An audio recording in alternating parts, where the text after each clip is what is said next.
Welcome back, ladies and gentlemen, Tankers of Blitz Universe, to the channel. We have episode 7 of the American Week, all replays sent in by you, the subscribers, to Load Aim Fire channel. And like I said, this is the last one of a full week of subscriber replays, all commented upon. And we're looking here at Sir_Loin, and he's driving the T32. I want to thank you first for sending all the replays in. That made it possible to make the American Week, and the comments have been very favorable. You seem to like the theme, so I will be doing a German week, a British week, a Russian week, etc. Depending on the replays I do get sent in. I think the tech trees for America and Britain and Germany and Russia are big enough to make a full week. Maybe I need to squeeze in a Chinese and then a Japanese together. But if those Chinese tank destroyers come quickly, it might be possible to do a full week of 21 replays in Chinese tanks as well. But let's not talk about that. I am digressing here. We want to talk about the T32. And that is a bit of an underloved, underrated, and, well, yeah, maybe also an underwhelming tank. Because it fires a gun which does 310 alpha. That's not a strange number if you're looking at tier 8 heavy tanks, because the WZ-110, the AMX-5100, the Tiger II, the VK-45, they all have the same number. But the biggest problem with the T32 is the gun that it's carrying. It's a 105mm one, typically American, the T5E1. And that one is lacking in terms of penetration. It's basically the same gun as the top gun on a T29, but there's a tier 7 tank. But when you're driving around with a maximum penetration, an average penetration of 189 on your AP, and you can only bring it up to 245 on APCR, that is not brilliant. I mean, the WZ gets base penetration of 215, 265 on APCR, and the IS-3 can boast 225 on AP and 340 on APCR, while it hits back with 400 alpha. So yeah, what you have to do in this tank is get it into a position where you would normally drive your American medium tanks, more or less. It has got the mobility to move around quite quickly, and it has a rock hard turret. If you're looking at the numbers, it's really good. It has a really thick gun mandate, it has thick frontal armor as well. It can be penetrated on the cheeks. It has the same weak spot as the Pershing, as the T29 with the cupola on top. But 298 frontal turret armor. That's even better than one of the best armored tanks at this tier, the VK100-01P. 298 is not something to be messed with. And if you get the tank in a position like this, which Sir_Loin is doing here, hull down, then that gun can be really effective. You can see the Gravedigger is trying to push forward. He's losing hit points at an alarming rate because there are still a few tanks available. Can he get a shot in on the Carnarvon? Yes, he can. Straight through the drive wheel as well. That's good, nearly 3k damage. But the Jagd 8.8 takes out the Gravedigger.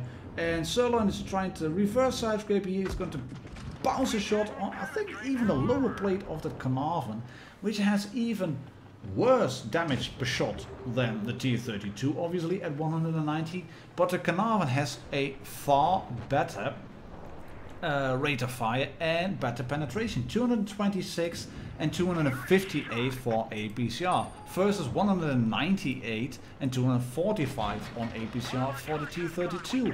And it has quite a comparable turret and a higher rate of fire, 11 rounds a minute. That's without a rammer. I mean, you do get just above 6 in the T32. So yeah, it's not the easiest tank to play, but it's a really versatile one.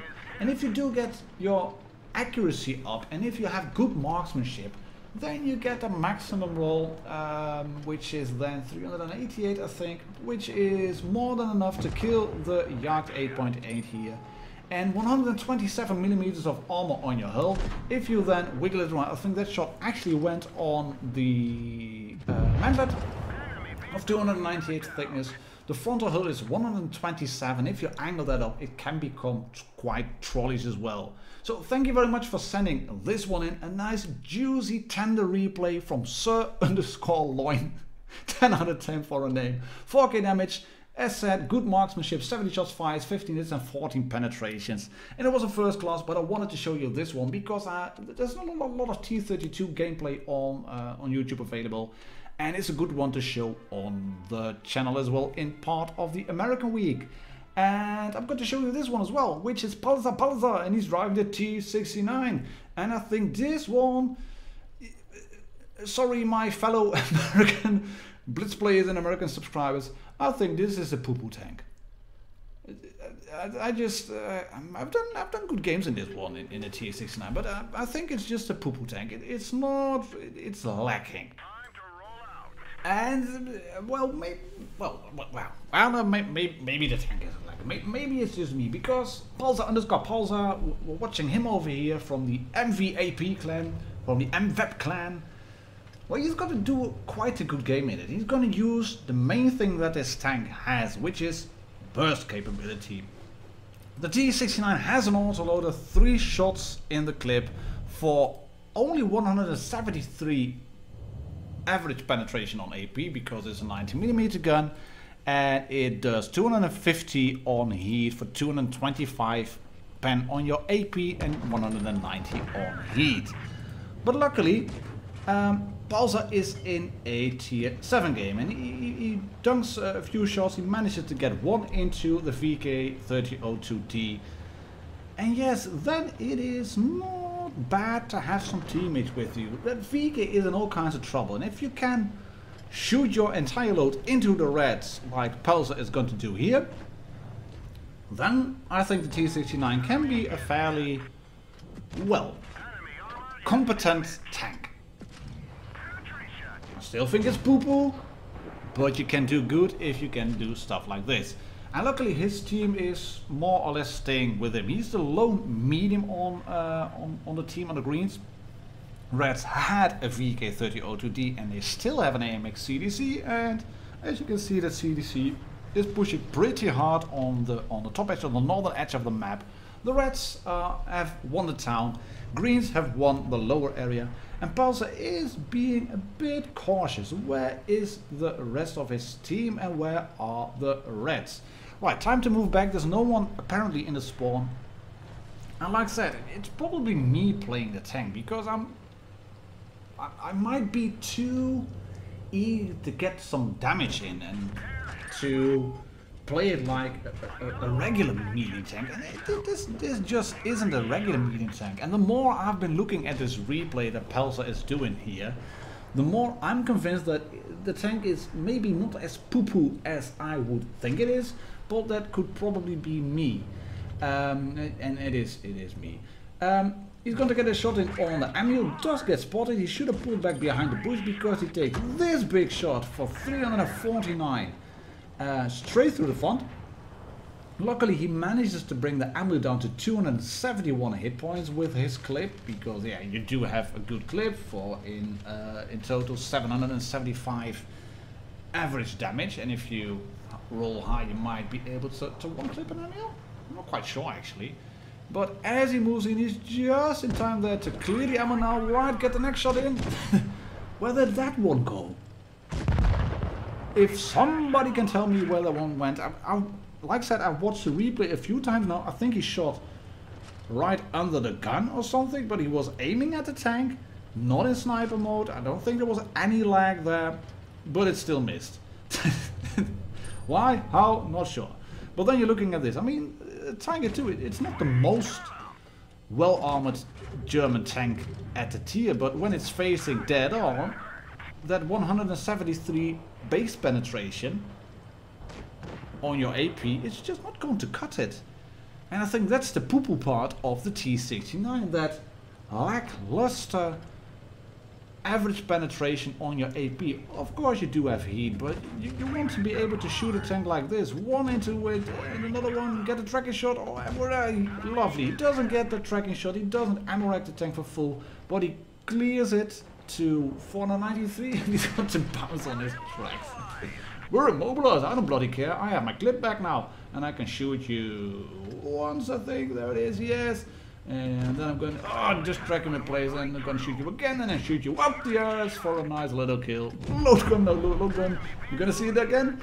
Click, click, click, click, click, click, click. Load quicker, my gun, I want to shoot. And then this IS-3 down there, which is the last tank alive.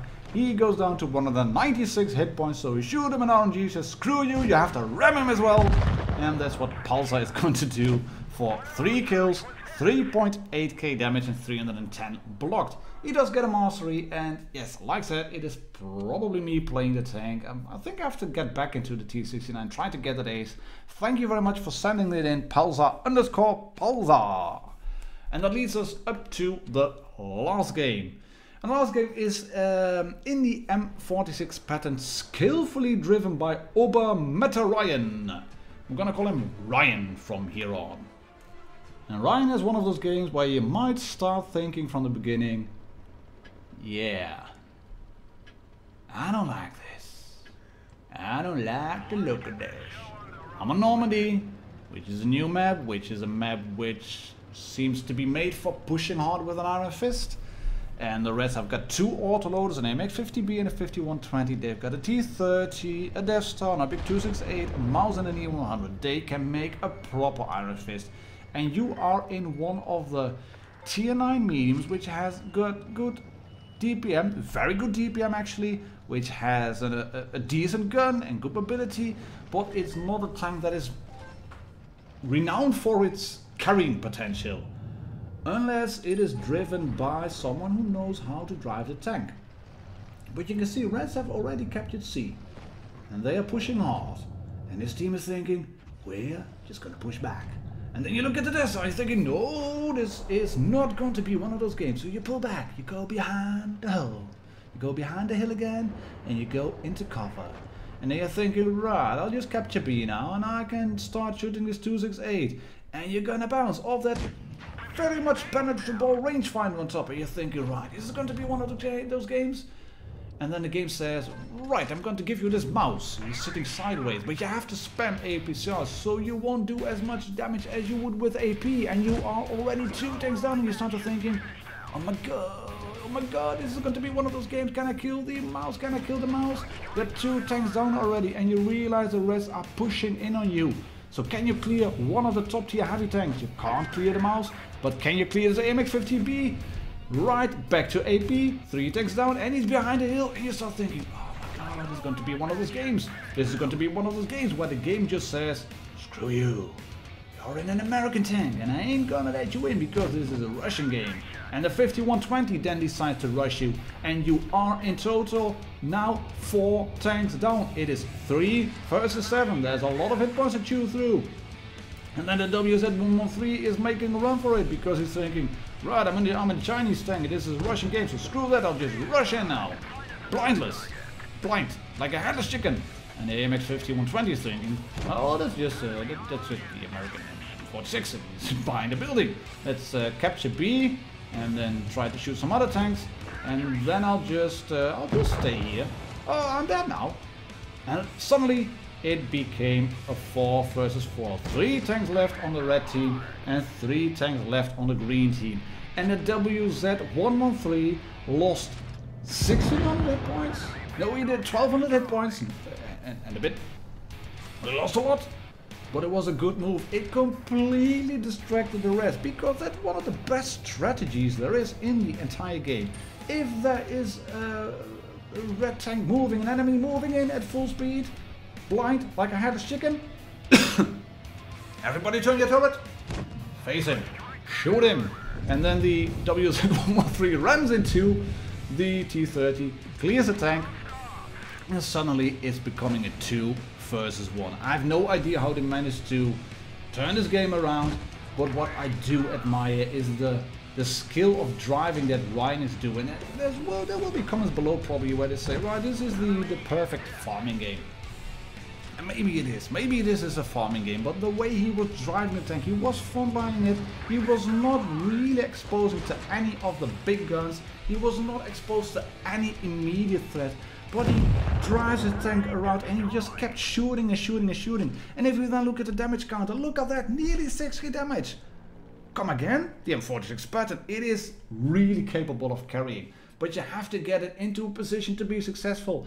And Meta Ryan did that really well. Oskin Smelter, you don't see that one a lot. Killing 3 tanks a tier higher than you. Just look at that. 20 shots fired, only 1 miss, 19 hits, 70 penetrations.